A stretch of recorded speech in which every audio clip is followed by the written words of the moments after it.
पिछले दिनों जो ऑडियो आई थी तो साकिब निसार साहब फरमाते हैं मैं कंसल्टेंसी कर रहा था। कंसल्टेंसी का उर्दू तर्जमा दलाली होता है। ब्रोकरी कर रहे थे। कंसल्टेंसी छुप छुप के करते हो, सामने आओ ना, खड़े हो जाके जमान पार्क में। तुम आप सबकी घरवालियां तो जाती हैं, औरतें जाती हैं, आप भी चले जाया करें। हिम्मत करें ना, सामने आके कहें कि आप लोग उसके स्याह और उसके सफेद इमरान खान के साथ खड़े हैं और आप हिस्सेदार हैं उस तमाम हालात के जो इमरान खान को लाने में और इमरान खान को यहां तक पहुंचाने में आप जिम्मेदार हैं, और जो उसमें से मिलता है उसमें आपको हिस्सा मिलता है। टिकटें बिक रही हैं।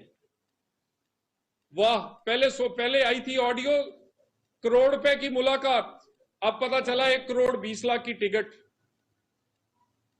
यानी देखें, रेट निकाले हुए हैं। ये कंसल्टेंसी की फीस जो है टिकटें बेच के पूरी की जा रही है।